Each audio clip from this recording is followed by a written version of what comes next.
정치, 법률, 사회, 문화 하나의 작은 날개 지식 경제의 흐름을 바꾼다. 주가 당락의 기승전결 서경석의 카운터펀치.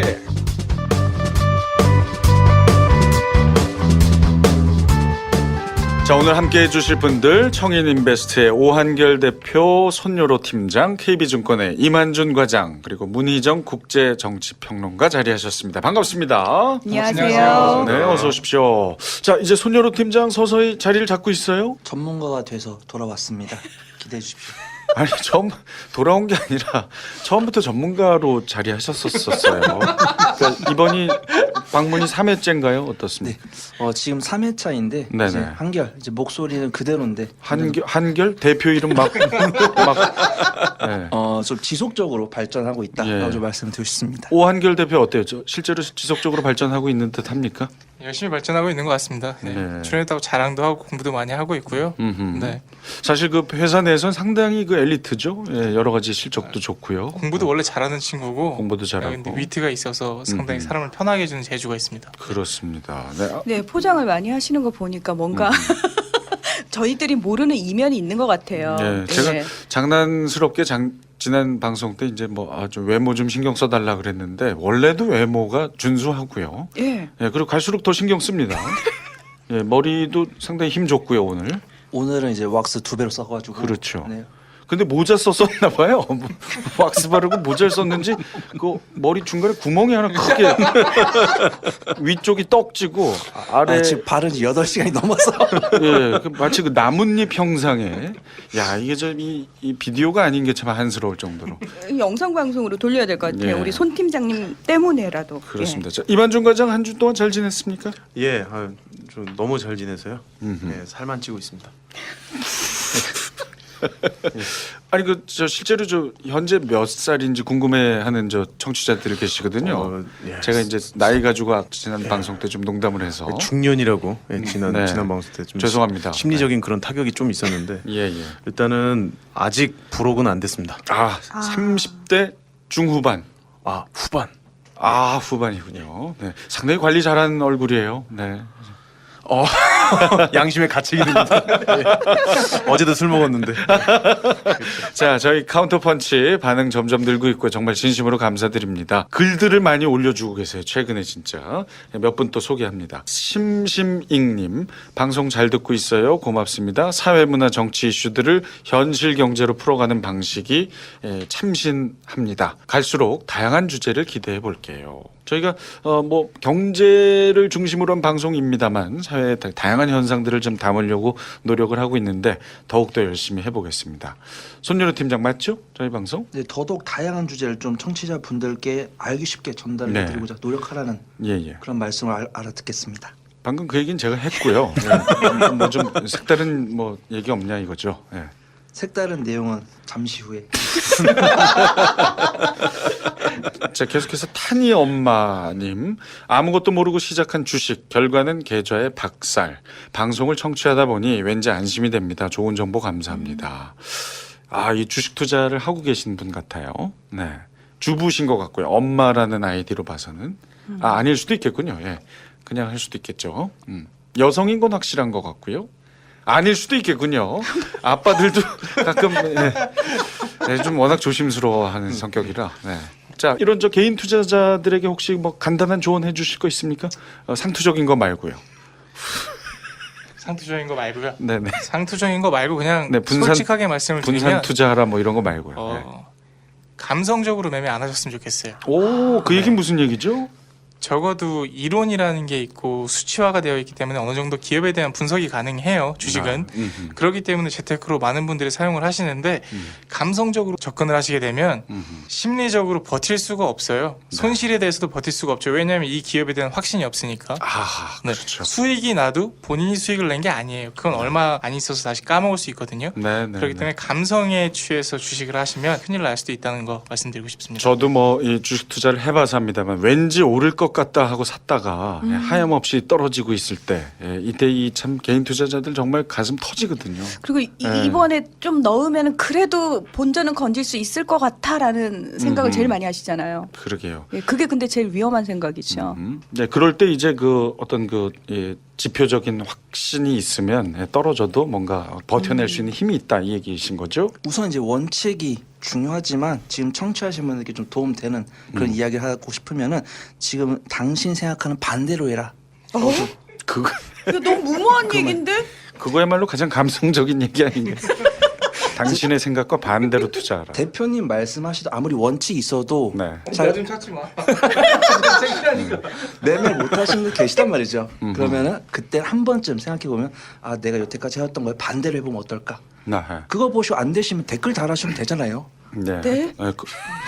그런 부분 사실 좀 더 새겨 들으면 손 팀장이 하라는 대로 했는데 안 됐어요. 이렇게 댓글 달아주시면은 제가 전화 한번 드리는 게. 네. 아니 근데 이제 사실 이 저 개개인에게는 정말 소중한 자산을 고심 끝에 투자하는 거기 때문에 너무나 이게 웃음으로만 얘기해서는 안 될 거고요. 당신의 생각과 반대로 투자도 한번 고민해봐라. 이 이야기는 새겨 들으면 맞는 얘기인 것 같습니다. 네. 자. 맘마미아투님 진행 정말 좋아요. 유용한 정보를 일목요연하게 잘 설명해 주시고 좋은 방송 감사합니다. 요 댓글이 나올 수 있도록 일조한 분이 또 우리 이만중 과장 아니겠습니까? 아닙니다. 헤드라인 수준으로만 하는 거기 때문에 그래서 아이 무슨 말씀? 우리 제작진도 감동할 정도로 너무나 많은 준비를 하고 많이 계시고 반성하고 있고요. 최대한 정말 핵심만 딱 이렇게 요약해서 말씀드리는 걸로 노력해 보겠습니다. 이 저 팟캐스트 시작 전에는 출퇴근 시간이 어떻게 돼 있었죠? 출퇴근 시간이요? 그러니까 업무 시간이요. 뭐 팟캐스트하고 출퇴근 시간은 사실 특별히 관련은 없는데, 근데 이제 이 팟캐스트 이제 방송 이제 녹화하는 날에는 제가 좀 빨리 나오는 편입니다. 마음의 준비도 할 겸. 그러니까 제가 이제 여쭤보고 싶었던 얘기는 팟캐스트 하기 전에 그 일의 양과 팟캐스트 시작하고 나서 일의 양이 훨씬 달라지지 않았느냐. 어마어마한 준비를 하시니까 제가 여쭤보는 말씀입니다. 처음에는 사실 좀 시간이 많이 걸렸는데 이제는 좀 한결 좋아졌습니다. 제가 듣고 싶어하는 얘기는 절대 안 하는 우리 이만준 과장의 저 고집이야말로 어떤 저런 전문가의 길을 걷게 되는 원동력이 아니었나 싶습니다. 저 진짜 이 안에 저희 지금 다섯 명 있는데요. 네. 5명이 다 자기 얘기만 하고 있는 것 같아요. 오늘이 몇 회죠? 오늘 9회입니다. 9회인데 팀웍이라고는 전혀 찾아볼 수 없는 정말 많은 분들이 의아해합니다. 아무리 서로 사이 안 좋아도 한 9번 정도 모이면 축하면 척 이렇게 되는데 전혀 모르겠어요. 아직도 마음을. 오한결 대표 어때요? 지금 뭐 저는 내 질문에 지금 답하고 싶지 않은. 저는 선배님 때문에 이번에 고맙다는 말 하나 들었습니다. 저도 몰랐어요. 근데 무슨 얘기? 그 연세가 좀 있으신 분인데 지인분이세요. 근데 이제 서경석 선배님도 알고 서경석 선배님이 이제 그 개그맨으로 유명하시지 않습니까? 네. 근데 전문가로도 활동을 하냐고 저한테 물어보는 거예요. 네. 근데 경제 전문가로. 네, 여기 중에 지금 저도 깜짝 놀랐는데 갑자기 그분이 저한테 하여튼 고맙다고 하는 거예요. 이 프로 때문에 수익을 많이 봤다고. 근데 종목 때문이었는데 지금 현재 여기 자리에 계신 분들 중에 언급한 종목 중에 가장 수익률이 높은 분이 누구신지 아세요? 누구요? 선배님이세요. 이게 되게 신기했어요. 저는 제가 뭘 종목을 얘기했어요? 8월 1일 날 저희가 네. 첫 방송을 했어요. 네. 첫 방송이 올라갔는데 빙그레가 그때부터 올라가기 시작한 거예요. 제가 빙그레 얘기했었죠. 네. 그 바나나 우유 얘기하면서. 얘기하시면서 그거 지금 5년 전 얘기를 한 건데 그때가. 빙그레가 8월 1일부터 상승을 시작을 해가지고요. 진짜요? 네, 8월 1일부터 어머. 70% 상승을 했어요. 어머. 아니 저는 몰랐어요. 잠깐만요. 5년 전에 잠깐만요. 이거 굉장히 위험한 말씀일 수 있는 게 우리 중에 작전 세력 있는 거 아니야? 이 방송 작전 아닙니까? 그래서 저도 놀랐어요. 혹시 이 방송을 듣고 그렇게 많이 샀을까? 그게 아닌데 대박이네요. 선배님이 말씀한 방송 그 다음날부터 수급이 막 붙더니 지금 현재 70% 수익률에 육박하더라고요. 아니 근데 저는 지금도 얼떨떨한 게 네. 그 요즘의 느낌이 좋다는 게 아니라 물론 요즘도 좋겠지만 저는 5년 6년 전에 제가 홍콩 촬영 갔는데 홍콩의 그 시장에 마켓에 바나나 우유를 사러 중국인들이 그렇게 와서 금방 물건을 내놓자마자 동이 나더라. 그래서 이 중국인들이 이렇게 열광하는구나. 나도 가서 사야지 해서 그 당시에 제가 투자한 적이 있다. 그 얘기를 드렸던 건데. 그래서 앞으로 이제 선배님께서 맛있다. 예, 괜찮다, 예. 재밌다 하시는 건 좀 귀담아 들으려고 그래야 되겠군요. 그러려고 합니다. 요즘 메일 우유가 좀 맛있던데. 자, 농담입니다. 본인 투자했다 이건. 자, 매주 수요일 업데이트되는 카운터펀치 팟빵 파티 아이튠즈에서 청취하실 수가 있습니다. 아, 진짜 빙그레가 그래요? 빙그레가 진짜 지금 70%입니다. 깜짝 놀랐네. 자, 검색창에서 카운터펀치 찾아서 구독과 하트 눌러주시고 응원글 달아줬으면 하는 주제 질문 많이 남겨주시기 바랍니다. 자, 카운터펀치 오늘의 주제를 공개합니다.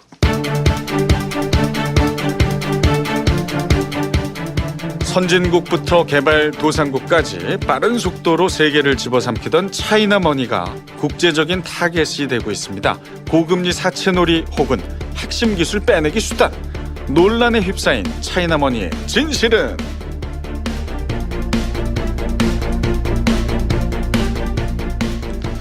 자, 그동안 전 세계 속속 유입됐던 차이나머니 해외 시장에서 점차 이제 퇴짜를 맞고 있는 분위기입니다. 중국이 이제 내가 내 돈 투자하겠다는데도 싫다는 걸 보면 분명 그 이유가 있겠죠. 자, 오늘은 이 막대한 중국 자본이 그동안 어디에 투자됐는지, 차이나머니를 세계 곳곳에 뿌려온 중국의 진짜 속내는 무엇인지에 대한 이야기를 좀 나눠보겠습니다. 자, 최근 중국 자본의 해외 투자 현황 전반적으로 어떻습니까? 이만준 팀장.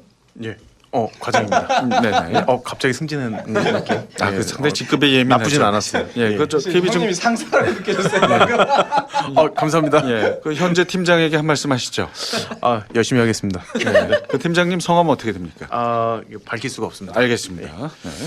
자, 이만준 과장. 네. 중국에서 사실 저도 뭐 중문학과 나온 사람으로서 중문과 나왔어요? 네. 오. 그래서 이따가 뭐 시를 읊을 수도 있고 하여튼 그런 게 있는데 오. 어쨌든 그 중국이 이제 주제로 나와서 좀 반갑고요. 니하오? 반갑지만 약간 무거운 마음으로 니하오. 닌하오. 닌하오는 이제 존댓말이죠. 예, 네. 그렇죠. 존댓말. 예. 예, 그렇습니다. 니망 뿌망. 보고 싶었다고요? 알겠습니다. 뭐라고? 중국과 맞아요? 예. 네, 하여튼 계속 하십시오. 예. 그 중국의 이제 대외 직접 투자 규모가 2016년에 정점을 찍었었습니다. 약 한 2천억 달러, 그러니까 정확하게 1961억 달러 정도 그 정점을 찍었었고요. 네. 지난해에 1246억 달러로 줄어들게 됩니다. 어허. 뭐 최근에 이제 차이나머니 기피 현상이 반영됐다라고 보시면 되는데 네. 과거에는 부동산, 스포츠 클럽 이런 대규모 이제 부동산 자산이나 자산들 이런 것들이 중국 자본의 사냥감들이었다면 최근에는 BAT라고 불리는 이제 중국 IT 공룡 기업들 있죠. 이런 기업들이 잠재력이 큰 해외 스타트업 기업들을 주로 찾아다니는 분위기라고 보시면 좋을 것 같습니다. 그러니까 지난 한 해 동안 중국 기업들이 해외 뭐 테크, 미디어, 텔레콤 요 관련된 업체들이 투자한 이제 그 금액을 보게 되면 한 65조 원 정도 됩니다. 예. 누적 투자 횟수는 한 280건 정도 되고요. 그러니까 요게 30시간마다 한 번씩 투자한 꼴이 됩니다. 어마어마한 어떤 횟수로 투자를 하고 있다. 그렇게 사실 이제 받아들여 주시면 좋을 것 같고요. 지난해 38개의 해외 테크 미디어 텔레콤 기업들이 중국 자본에 인수가 됐습니다. 네. 38개요. 총 인수 금액은 한 33조 정도 되고요. 분야들도 다양합니다. 신에너지, 게임, 물류, 헬스케어 뭐 상당히 많고요. 작년에 중국 자본의 주요 해외 테크 미디어 텔레콤 이런 업체들 전략적인 투자 사례들이 있어요. 우리가 다 알고 있는 내용들이고요. 그랩이라고 하는 회사 유명하죠. 싱가포르 회사고요. 교통 어플리케이션 회사잖아요. 작년 7월 24일 날 이제 투자가 됐고요. 우리나라 돈으로 한 2조 7천억 정도. 투자자는 디디 추싱이라고 하는 이 회사도 차량 공유 회사입니다. 올라캡스라고 하는 인도 회사, 이 회사도 텐센트에서 투자를 했죠. 2조 1천억 정도. 테슬라에도 투자를 했습니다. 텐센트가. 예, 한 1조 8천억 정도 투자를 작년 3월 28일 날 했고요. 예. 플립카트라고 하는 인도 전자상거래 회사 유명한데 이 회사도 텐센트에서 투자를 했고 에어비앤비 아시죠? 네. 에어비앤비 이거 미국 회사잖아요.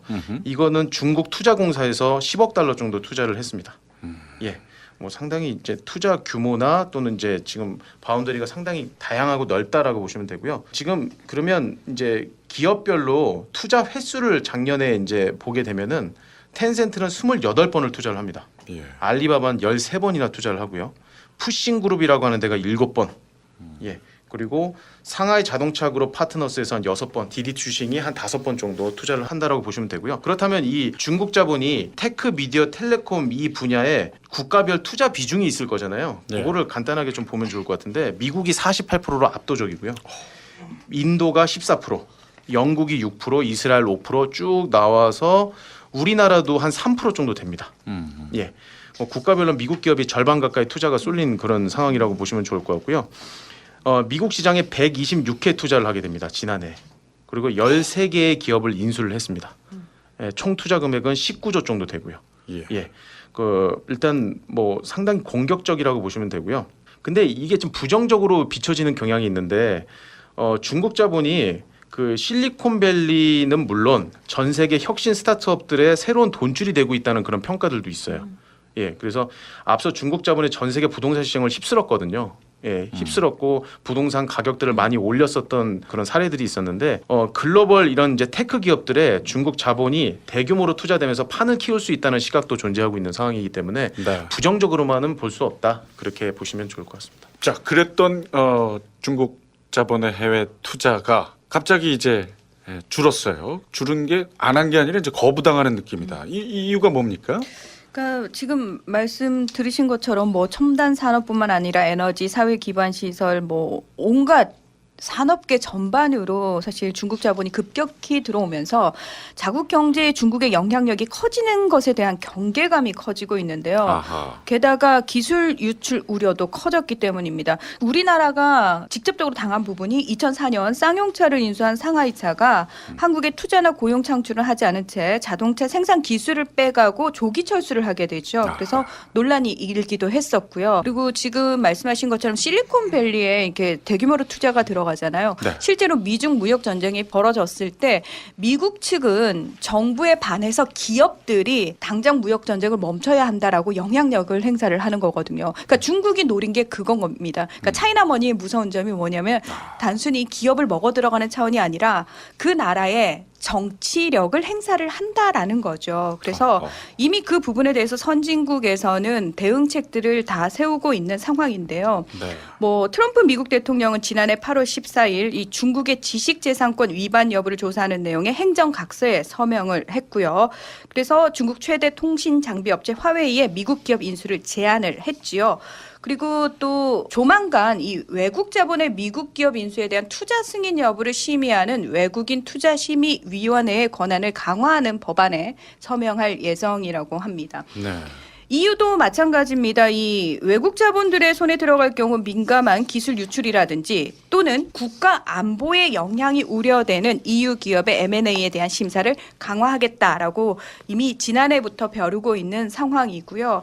그리고 영국도 사실 지난해 8월 테레사 메이 영국 총리가 먼저 중국에 투자를 요청한 부분이 있거든요. 네. 힝클리 포인트라고. 근데 이 원전 사업을 일시 보류를 했습니다. 그리고 올 7월 국가 안보 면에서 신중해야 할 필요가 있는 자산에 대해서는 외국 기업의 매수를 금지할 수 있도록 정부의 권한을 강화했고요. 독일이 사실은 가장 유럽에서 앞장서서 차이나머니 거부를 행사를 하고 있는데 그 지난해 세계 최고 기술력을 가진 쿠카가 중국 자본에 넘어간 것을 계기로 이 유럽연합 이외의 외국 기업이 공공질서와 국가 안보에 영향을 주는 기업의 지분 25% 이상을 인수하는 것을 막을 수 있도록 법으로 제정을 했습니다. 그리고 정책금융기관인 독일 부흥금융공고에 독일 4대 송전회사 중 하나인 50헤르츠의 주식을 20% 사두도록 지시를 했는데 그 이유가 이 중국 국유 기업에 매수당하는 것을 사전에 막기 위해서입니다.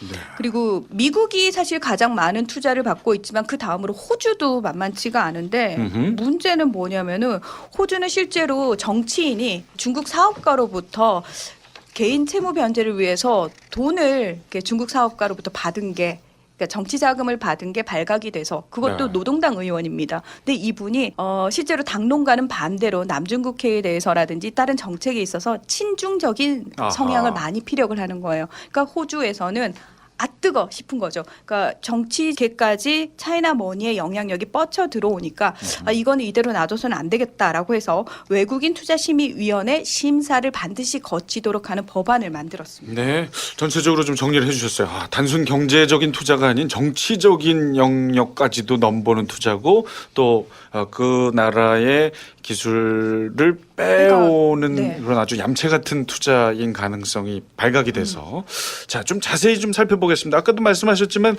차이나머니의 조금만 더 설명. 그래서 이걸 좀 간단하게 설명드릴게요. 음흠. 이걸 좀 간단하게 설명을 드리면 이게 중국은 제조업으로 성장을 해온 나라지 않습니까? 거기에다가 이제 사람 많고 인구 그리고 영토가 크다 보니까 금융위기 때도 글로벌 공장 역할을 했다고 그때 한번 말씀을 드린 적이 있어요.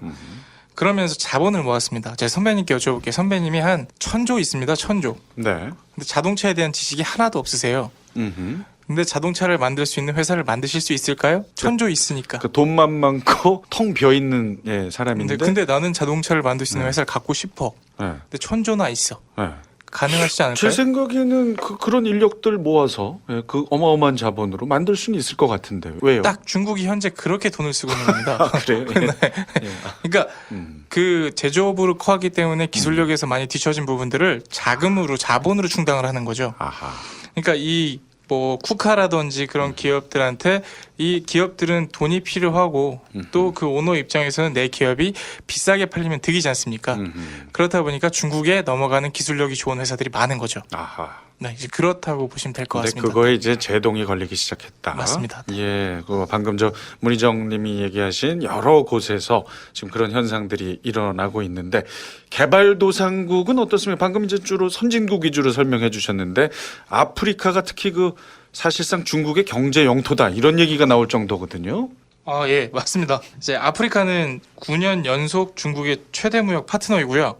그리고 아프리카에 진출한 중국 기업의 수가 3,500개가 넘습니다. 네, 현재 운영 중이거나 이제 조성 중인 중국 대아프리카 공동산업단지도 100여 곳 이상이 되고요. 이런 추세는 중국의 1대1로 프로젝트가 본격화되면서 가속화됐는데 아프리카에 건설된 철도와 도로 그리고 공항 시설 중에서 최신 시설들은 대부분 중국의 설계와 기술 그리고 자본으로 만들어진 것이라고 보시면 됩니다. 네. 여기서 문제는 아프리카 대륙의 국가들은 정부가 석유나 광물 그리고 토지 권리와 같은 자산을 담보로 중국에게 대규모 대출을 확보했는데 네. 만약에 아프리카가 대륙의 국가들이 중국에게서 빌린 차입금을 상환하지 못할 경우에 아프리카 대륙의 국가들이 네, 중국 맞습니다. 상환액을 못 갚을 경우 네, 중국이 소유권을 주장할 수가 있습니다. 그럴 수 있죠. 그러니까 스리랑카로 예를 들면 한반 토타라고 하는 항구가 있습니다. 이제 이미 통제권을 중국에 넘겨줬고요. 네. 중국이 무역 수로를 따라 전략적으로 발판을 마련하게 된 계기가 됩니다. 그리고 아프리카 소국 지부티 같은 경우에는 아프리카에서 가장 중요한 미군 기지가 있는데 지부티의 부채 비율이 2014년에서 2016년 사이에 50%에서 85%까지 급등을 했고요. 만일 지부티가 이런 여파로 미군 기지가 주둔해 있는 항구를 중국에 넘긴다면 아프리카와 중동에 미치는 미국의 영향력이 위협을 받을 수 있죠. 예. 그래서 실제로 중국이 지난해 최초로 이제 해외 이제 군대 파견을 했는데 거기가 지부티예요. 네, 그래서 올해도 또 이제 다른 나라에 이제 군대를 파견한다라고 얘기를 하거든요. 네. 일단 자본을 보내놓고 아하. 그 다음은 이제 하나하나씩 다 먹어 들어가는데 그게 다 미국이 지분을 가지고 있는 분야들을 중국이 먹어 들어간다 이렇게 이해를 하시면 될 것 같아요. 그렇군요. 이 방금 저 오한결 대표 얘기 중 1대1로 요 사업 뭡니까? 1대1로. 그러니까 가장 간단히 얘기하면은 네. 우리 예전에 왜 중국과 그 서방이 연결되는 그 길을 실크로드라고 흔히 얘기하잖아요. 그 무역로를. 그래서 이게 육상 해상 실크로드라고 얘기를 할 수가 있습니다. 그러니까 지금 그 1대1로를 통해서 중국이 거점으로 삼은 항들이 있는데 그 항들을 연결을 하게 되면은 마치 진주 목걸이가 늘어진 모양처럼 연결이 돼요. 그래서 진주 목걸이 프로젝트라고도 하는데요. 그러니까 중국과 동남아시아, 중앙아시아, 북아프리카, 유럽을 도로, 철도, 해로 등으로 잇는 인프라, 정책, 무역, 금융, 문화 교류를 위한 경제 벨트입니다. 그러니까 복합적으로 다 중국과 연결을 시키겠다라는 얘기인데요. 이거는 예. 시진핑 중국 국가주석이 2013년 8월 카자흐스탄에서 최초로 실크로드 경제벨트에 대한 제안을 하면서 주목을 받기 시작하는데 이때 시작할 때는 포괄하는 나라만 62개국, 추진 기간은 150년. 네. 아주 대규모 장기 프로젝트인데 지금은 그 규모가 점점점 더 확대가 되고 있는 상황이고요. 자, 이 1대1로 프로젝트의 선결 조건이 있습니다. 중국에 의한 중국을 위한 사업입니다. 자, 중국이 그 돈이 필요한 국가에 자본을 대주는데 절대 미국처럼 무상 원조의 비율이 많지 않습니다. 저금리로라도 꼭 대출을 해주는 네. 식으로 빌려줍니다. 그리고 문제는 그 건설 사업을 반드시 중국 기업이 따야 돼요. 그리고 더 웃긴 건 여기에 중국 노동자들이 들어가야 된다고 오. 합니다. 그리고 네, 중국이 다 하네요. 네, 원자재는 다 중국산이어야 됩니다. 어허. 자, 생각을 해보세요. 우리가 흔히 이제 경기 부양을 시킬 때 이런 식으로 외자를 유치를 받아가지고 하면은 자국의 어떤 고용 창출도 그렇죠. 될 뿐만 아니라 이걸 이용해서 또 자국의 경기가 살아난다고 생각을 하잖아요. 그렇지가 않습니다. 예를 들어서 중국 원자재로 들어가서 모든 공사를 다 했어요. 근데 정작 그 주변에 사는 그 원래 나라 국가 사람들한테는 아무 도움이 되지 않을 뿐만 아니라 항구를 아무리 멋있게 지어놔도 이 항구에 물류가 왔다 갔다 해야 되는데 물류가 왔다 갔다 할 경제적 기반 자체가 없다고 생각을 해보세요. 그러면 당연히 이 항구를 건설하는데 든 비용은 고스란히 그 나라의 부채로 떠안게 되는 겁니다. 그렇겠네요. 네. 그래서 다시 말해서 아까 말씀하신 것처럼 부채로 떠안게 되니까 우리 못 갚겠는데요 하게 되면은 예. 뭐 99년 임대권을 준다거나 어. 운영권을 넘긴다거나 그것도 아주 중국에 유리한 조건으로 이런 식으로 넘어가게 되는 겁니다. 야. 중국으로 봤을 때는 손해가 하나도 안 되는 예. 그러나 전 세계를 상대로 모든 중국의 제품과 중국의 노동자와 중국의 기업들을 퍼뜨릴 수 있는 엄청난 프로젝트인 거죠. 이게 상당히 무섭는데요. 예? 듣기만 해도 지금 개발도상국들이 많은 피해가 있지 않을까요? 예, 현재 지금 그 피해가 수면 위로 올라오고 있다라고 이제 보시면 좋을 것 같아요. 지금까지 1대1로 프로젝트 일환으로 지난해까지 아시아, 뭐 아프리카, 유럽 등 68개국에 한 8조 달러 정도 지원이 됐거든요. 네. 이 중에 최근에 이제 뉴스 나오는 뭐 파키스탄, 카자흐스탄, 라오스, 말레이시아, 터키 이런 이제 경제적 위험 상황이라고 이제 뉴스에 자주 나오는 그런 국가들이 있는데 이 국가들의 공통점이 있습니다. 뭐냐면 중국으로부터 이제 외채를 가져다가 썼던 국가들이랑 공통점이 있는 거고요. 최근에 이제 미국 금리 인상 기조이기 때문에 실제로 이 국가들의 통화 가치가 하락하는 모습이 나오고 있습니다. 공통적으로. 이 1대1로 프로젝트 앞서 설명을 해주셨는데 중국이 주장하는 대로 표면적인 목표를 달성을 하게 되면은 총 64개 국가 그리고 이제 인구수로 따지면 44억 명 정도 되고요. 전 세계 경제권의 40%를 아우르는 경제벨트가 조성이 되는 건데 만약 실패하게 되면 참여 국가들 상당수는 과도한 부채 때문에 경제 위기에 빠질 가능성이 아주 높다는 거죠. 제가 보는 1대1로 프로젝트는 일단 뭐 실패할 가능성이 높다라고 저는 생각을 하고 있습니다. 이유는 그 미국이 지금 중국이 자꾸 미국 심기를 건드리고 있는데 무역 분쟁 원인 중에 이 중국의 1대1로 프로젝트가 저는 있다고 생각하거든요. 패권 전쟁을 일으키는 일종의 트리거, 방아쇠 역할을 지금 하고 있다. 저는 그렇게 생각을 하고 있습니다. 결국에 그 중국의 1대1로 참여 국가들을 중국과 함께 압박할 가능성이 크다는 거죠. 미국이. 그래서 중국의 힘을 빼려고 할 가능성이 큽니다. 그래서 실제로 이제 의도하지 않았던 미국 금리 인상 기조가 이 국가들의 통화 가치 떨어뜨려서 부채 문제를 계속 좀 심각하게 야기시킬 가능성이 크다고 보시면 좋을 것 같고요. 유독 개발도상국에 해당되는 국가들만 현재 1대1로 정책으로 인해서 심각한 부작용을 신음하고 있다는 것이 이게 가장 큰 특징이에요. 그래서 이 미국 진영 국가들, 중국 1대1로 진영 국가들 이렇게 이제 경제 상황 비교해 보면 확연하게 다릅니다. 그 미국 편이라고 볼 수 있는 유럽 쪽, 그리고 일본, 뭐 인도, 대만 이런 쪽은 경제 상황 상당히 양호하죠. 근데 러시아, 카자흐스탄, 파키스탄, 뭐 스리랑카, 말레이시아 이런 중국 쪽 관련된 이제 그 국가들은 경제 상황은 지금 뭐 누가 뭐 사실 이견을 제시하지 못할 정도로 확연히 악화되고 있다 그렇게 보시면 좋을 것 같습니다. 네. 아니 근데 저 정말 좀 의아한 건 이 프로젝트는 사전 설명만 들어도 이거 해서는 안 될 건데 그럼에도 불구하고 왜 많은 개발도상국들이 중국 자본을 쓸 수밖에 없었습니까? 그 전에 네. 하나 말씀드리고 싶은 게 있는데 중국은 활로 개척에 대한 욕심이 되게 많아요. 그래서 이 1대1로라는 사업이 처음부터 본질적인 거는 다 소유권과 그리고 통제권을 자기네가 가져가기 위해서 들어갔다라고 보시는 게 맞고요. 그러니까 뭐 이런 겁니다. 부자가 있는데 노숙자한테 집을 그냥 공짜로 제공해 줄게. 그리고 나중에 네가 일하면서 갚아 일자리도 제공해 줄게. 뭐 이런 식이거든요. 그러니까 이 노숙자 입장에서는 굳이 당장에 마다할 이유가 없는 겁니다. 그러니까 너무 힘드니까. 혹해서 나는 지금 집을 얻을 수 있고 밥도 먹을 수 있으니까 일할게 그리고 갚을게 이런 식으로 돼버리는 건데 지금 국가들을 상대로 대부업을 벌이고 있다고 보시면 될 것 같아요. 그리고 지원이 아니고요. 대출 지원입니다. 정확히는. 대출 지원인 거고. 그러니까 돈만 꺼주는 거라고. 맞습니다. 그런 대출 느낌? 지원에서 금리도 가져가고 설비 투자 비용도 중국으로 회수해 갑니다. 그러니까 중국의 GDP는 당연히 올라가겠고 거기에 대한 이득도 중국이 보겠고 네. 그러면서 이 8조 원을 투자했다고 하는데 8조 대출을 해준 거고 그것도 다시 가져갑니다. 아, 원금도 가져갈 네. 거고. 그래서 결국에 중국의 목적은 통제권과 소유권을 통해서 활로를 개척하는 것을 예. 본질 가치로 두고 개발도상국의 약간 앞에 어떤 그림의 똑같은 걸 현실화시켜주는 것 같이 만들었다고 봐야죠. 예, 너무 네. 힘드니까 받을 수밖에 없고 그리고 왠지 이번 일을 통해서 희망이 있을 것 같아서 울며 거자 먹기로 개발도상국은 받아들이는 거군요. 그러니까 실제로 왜 외자를 유치해서 경기를 활성화시킨 케이스를 많이 봤기 때문에 우리도 그게 가능하겠구나라는 생각을 할 수밖에 없고요. 네. 그리고 우리가 흔히 이제 개인 대 개인으로 봤을 때도 신용도가 좋으면은 1금융권을 갈 수 있지만 그렇죠. 신용도가 나쁘면은 어차피 2금융권 안 되고 3금융권 안 되면은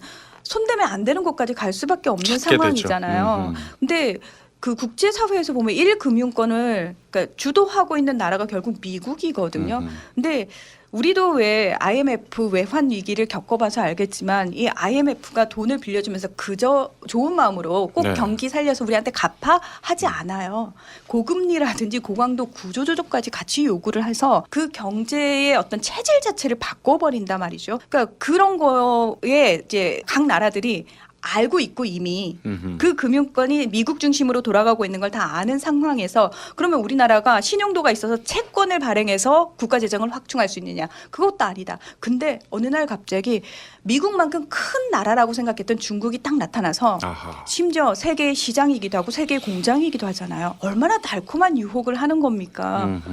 야, 일단 우리 거 끌어다가 활성화시킨 다음에 같이 윈윈 하자라고 하면 그게 가능할 것 같거든요. 네. 그래서 그런 상황까지 갔는데 이게 또 단순히 이제 이 나라가 그 경제적인 차원에서 판단을 잘못했다라고 얘기할 수도 없는 부분이 뭐냐면은 네. 최근에 터키 같은 경우에는 미국이 터키를 정치적인 이유로 압박을 했단 말이죠. 그러면서 터키 리라가 폭락을 하고 난리가 났어요. 그랬을 때 터키가 붙잡을 수 있는 건 결국은 중국밖에 없다라는 거죠. 그런 이유도 있군요. 예, 그리고 그리스 같은 경우에도 이제 최근에 8년 동안 힘든 외환 위기 상황에서 조금 이제 일어서고 있는데 사실 그리스가 EU 회원국이다 보니까 주로 이제 채권국 쪽이 EU 쪽이란 말이죠. 근데 EU에서도 그리스에게 상당히 혹독한 구조조정을 요구를 하고 있거든요. 계속해서. 그러니까 그런 부분과 관련해서 그리스가 국가 재산을 팔아서까지 니들이 그 돈을 갚아라고 EU 쪽에서 요구를 하다 보니까 진짜 이건 민영화시키면 안 되는데 하는 부분들까지도 내다할 수밖에 없었는데 그 수많은 국가 재산들을 사러 들어온 자본들이 네. 중동 쪽하고 차이나 머니더란 얘기죠. 그래서 최근 들어서 그리스는 그러니까 중국하고 다시 MOU까지 맺어가지고 지금 그리스 쪽에 중국의 영향력이 확대될 상황이 펼쳐지고 있습니다. 이쪽을 봐도 여러 그 예들을 생각하면 답이 안 나와서 어쩔 네. 수 없이 이제 손을 잡았는데 더 지금 큰 나락으로 빠져드는 위기다. 예, 여기서 조금 더 설명을 드리면 네. 어쩔 수 없이 손을 잡은 건 아니고 이제 미국이나 서방 국가들은 원조나 이제 경제 협력을 결정할 때 대상 국가의 정치나 인권 상황을 체크합니다. 그러니까 이제 중국이 이 약점을 파고들었다고 봐야죠. 네. 그러니까 아프리카 대부분의 국가들은 이제 독재 정권 체제예요. 만약에 미국이 아프리카에 투자를 한다, 그러면 미국이 독재 정권에 지원을 한다라는 말이 나올 수 있습니다. 그러니까 정치적인 문제도 같이 섞여 있는 거죠. 할 수가 없군요, 미국은. 네. 네. 근데 반면에 중국은 이제 내정 불간섭 원칙을 내세웁니다. 그래서 아프리카의 내정을 못 본 척 하고 있고 이번 FOCAC 회의에서 채택된 오불 원칙이라는 게 있습니다. 그 오불 원칙 중에서도 아프리카 내정에 관여하지 않고 원조의 정치적 조건을 달지 않는다라는 항목이 포함되어 있어요. 그러니까 인프라를 확대하는 사업에는 큰 비용이 필요한데 개발도상국 입장에서는 그 정도를 감당할 만한 자본력이 부족하기 때문에 그 약점을 파고든 중국계 자본을 쓸 수밖에 없는 거죠. 네. 그게 또 맹점이 돼서 사실 그 차이나 머니가 들어온 나라들이 더 나락으로 빠져들 수밖에 없는 게 뭐냐면 지금 그 인권 정도라든지 민주화 정도를 따지지 않고 돈을 주잖아요. 그런 나라들이 첫 번째가 소위 말해서 정치인들이라든지 사회 지도층들의 부정부패가 엄청 심한 곳이거든요. 그러면 순수하게 그 차이나 머니가 그 사업 쪽으로 들어갔겠냐는 거죠. 또 저쪽으로 또 빠지는군요. 누수된 돈들이 엄청 날 거란 말이죠. 오히려 그런 부분들 때문에 이상하게 1대1로 차이나 머니가 들어온 나라들은 왜 이렇게 좋은 꼴을 못 보지 하는 상황이 펼쳐질 수밖에 없는 어떤 환경적 요인도 있다. 이렇게 네. 보시면 될 것 같습니다. 자, 여러분의 이야기를 들어보니까 좀 이해가 가고요. 이만준 과장. 예, 좀 슬픈 소식을 하나 말씀드려야 될 것 같은데 네. 우리 그 신혼여행 갈 때 자주 가는 그 인도양의 아름다운 섬나라가 있죠. 네. 몰디브. 네. 몰디브 그 사례 뭐 사실 이제 최근에 이제 뉴스에서 좀 접하고 있는데 이게 어쩌면 이 근시일 내에 중국으로 넘어갈 가능성도 있어 보입니다. 몰디브가요? 예. 어허. 이미 17개 섬들에 대한 권리를 취득했다는 얘기가 나오고 있어요. 그래서 지금 뭐 정치인들도 그렇고 그 몰디브 전 대통령도 그렇고 지금 뭐 토지 수탈이 되고 있다. 좀 중국이 몰디브를 먹으려고 하는 그런 분위기가 나오고 있어서 조만간에 중국령이 될 가능성도 있습니다. 아, 그 정도군요. 아니 뭐 그거는 제가 그냥 뭐 막 얘기한 멀리 거고요. 있는 나라가 예. 제가 신혼여행 갔다 온 곳입니다. 네. 이거 그래서 일찍 잘 갔다 왔네요. 일주일 동안 갇혀 있었어요. 한참 돌아다니고 싶었는데 네. 이게 다 섬으로만 돼 있습니다. 음흠. 그러니까 좁아요. 끝에서 끝을 그냥 뭐 자전거 타고 한 30분에서 1시간 정도면 왔다 갔다 하거든요. 음흠. 그만큼 좁은데 가서 이제 먹을 곳도 한 두세 곳밖에 정해진 곳이 없고요. 뭐 주변에 보이는 건 다 바다입니다. 그래요. 그리고 그렇게 뜨거울 수가 없어요. 경치는 좋은데. 네, 그렇게 뜨거 경치는 엄청 좋은데 뜨겁고 먹을 거 없고. 네, 맞습니다. 모히또 몰디브에서 모히또인가? 이병헌 씨가 얘기한 데가 모히또 몰디브 네, 그거 모히또 맞죠? 가서 몰디브 한잔 하자고. 어떻게 했어요? 한 잔 했어요? 아니 제 와이프가 이제 술을 한 잔도 못 하는 술도 못 먹고 뭐 먹고, 아무것도 못 하고 하네. 그런데 그 몰디브마저도 물론 네. 뭐 이렇게 재미는 없다 치지만 참 그 아름다운 곳이 중국령이 될 가능성이 있다는 농담이 아주 나올 희박하지만 정도로 지금 분위기가 농담이 그렇게 나올 흘러가고 있습니다. 돈을 못 갚을 가능성이 있어요. 그렇군요. 혹시 그 뭐 이거 여담인데 브라질도 그 1대1로 정책 저 사업에 참여했습니까? 전혀 관련 없습니다. 상관없습니까? 예. 그 브라질 상황은 왜 이렇게 안 좋은 거죠? 브라질은 네. 지금 이제 대통령 선거 앞두고 있죠. 아, 그래요. 예, 그래서 그 연금 개혁 관련돼서 이게 이제 어떤 후보가 되느냐에 따라서 네. 좌파 쪽이 되느냐 아니면 네. 우파 쪽이 되느냐에 따라서 이게 연금 개혁이 돼야 되는데 안 될 수도 있어서 아, 그러면 그렇게 되면은 이제 헤아라가 더 빠지겠죠. 지금 헤아라 뭐 얼마 전 올해 초에 300원 중반대였는데 네. 지금 268원입니다. 원 헤아라 환율 그래? 그 떨어진 거예요? 어마어마하게 빠진 거예요. 근데 브라질이랑 아르헨티나는 좋았던 적이 없습니다. 아니, 제가 왜냐하면 저 브라질 채권 투자했거든요. 아, 지금 엄청 손해 보고 있어서. 할 말을 잃었습니다. 그 예전에 한때 붐이어서 막 하이브리드로 이렇게 같이 상품 나온 거 있었는데 룰라 대통령이 대통령이던 시절에는 브라질이 그래도 경제적으로 굉장히 성장을 많이 했죠. 지금 사실 룰라 대통령이 다시 이제 대선 후보로 나오려고 하는데 브라질 대법원에서 막은 상태거든요. 근데 유엔 쪽에서는 네. 출마시켜라라는 식으로 압력을 넣고 있는데 상황이 어떻게 될지 모르겠지만 만약에 룰라가 다시 나온다면 룰라가 있죠. 예. 룰라 강조하시니까 이상민 씨가 생각이 났어요. 예. 죄송한데 룰라가 되면은 이제 브라질 국채는 이제 좀 암울하다라고 보시면 돼요. 더요? 더. 오히려 예, 그 룰라가 대표적인 인기 영합주의거든요. 예, 포퓰리즘. 예. 네. 그래서 근데 이 부분은 사실 약간 논란의 여지가 있는 것 같아요. 우리 다음번에 브라질 다루면은 요 얘기를 본격적으로 해보죠. 아니, 다루지 마세요. 좀 마음 아파요. 네. 그리고 좀 뭐 개인적인 지금 질문 살짝 가볍게 드렸던 건데 브라질은 예. 하여튼 이 1대1로와는 상관이 없군요. 그냥 자체적인 문제 때문에. 자, 차이나머니 이게 뭐 들으면 들을수록 아주 어마어마합니다.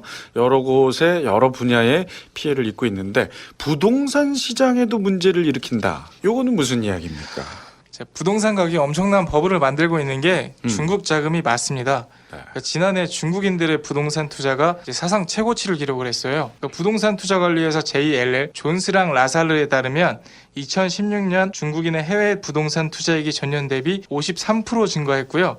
330억 달러, 하나 약 38조입니다. 그 정도에 달한다고 밝혔고, 근데 이 수치가 오피스텔 그리고 호텔 같은 상업용 부동산에 국한된 수치. 그러니까 아마 주택 같은 주거용 상품까지 감안하면 훨씬 더 많을 겁니다. 네. 예. 그래서 중국 투자 자본이 가장 많이 흘러들어간 나라는 미국인데 2005년부터 2016년까지 미국 상업용 부동산에 투자한 중국 자본은 총 233억 6천억 달러. 엄청납니다. 네. 이게 미국뿐만 아니라 유럽이나 동남아도 마찬가지인데 독일 프랑크푸르트와 베를린의 주택 가격 상승률은 평년의 2배 정도 됩니다. 그러니까 제가 평년으로 잡은 건 30년 기준이거든요. 그러니까 평년의 2배 정도 된다고 보시면 되고 최근에는 상대적으로 가격이 저렴한 태국과 뉴질랜드 그리고 싱가포르 등으로 투자를 또 확대하고 있습니다. 이게 우리나라도 마찬가지인데 국토교통부의 외국인 토지 현황 자료를 보면 최근 6년 동안 중국인들이 보유한 토지가 무려 359%나 증가를 했고요. 그 중에서도 제주도가 가장 많고 최근에는 인천, 영종도와 송도 그리고 강남의 고가 주택도 매입하는 추세라고 합니다. 문제는 중국인들이 이제 부동산을 매입하면 세를 두거나 하지 않고 빈집으로 남겨준다는 거예요. 네. 안 그래도 이제 부동산이 많이 부족하지 않습니까? 수요 대비 공급이. 스위스 투자은행 UBS가 지난 3 그리고 4월에 본토 중국인 3,300명을 조사를 해봤습니다. 해외 투자용 아파트를 산 중국인 중 24%가 집을 비워둔다고 했고요. 24%나? 네, 24%가. 그리고 다른 25%는 휴가 때 이용하는 세컨드 하우스로 쓴답니다. 그 뭐 그래봐야 1년에 몇 번 쓰겠어요. 그렇죠. 거의 안 쓰는 비워놓은 거죠. 거죠. 네. 어허. 그러니까 이렇게 빈집이 늘게 되면 이제 그 집은 주택 부족 현상이 나타나게 되는데 이게 집값 폭등의 수순을 밟게 된다. 이렇게 보시면 될 것 같고요. 중국인들이 이렇게 부동산 투자를 하는 이유는 예. 해외 부동산이 본토에 비해 불을 지키는데 안전하기 때문이라고 합니다. 본토는 불안해요? 아니 중국은 이제 국가가 토지를 소유하고 있고요. 아하. 네, 건물에 대해서는 70년의 이용권만 인정을 합니다. 그래서 부의 대물림이 어렵죠. 완벽한 소유는 해외 부동산이 가능하다. 맞습니다. 네. 그래서 여기에 이제 자녀 교육이나 경제 여건까지 생각을 해봤을 때 미국이나 영국 같은 선진국 부동산 투자를 가속화한 원인이 되지 않았을까 그렇게 한번 유추를 해봅니다. 참 뭐 여러 분야에 지금 뭐 많은 문제들을 일으키고 있는데 또 있다면서요? 아주 네. 음습하게 스며들고 있는 부분, 지하 경제까지.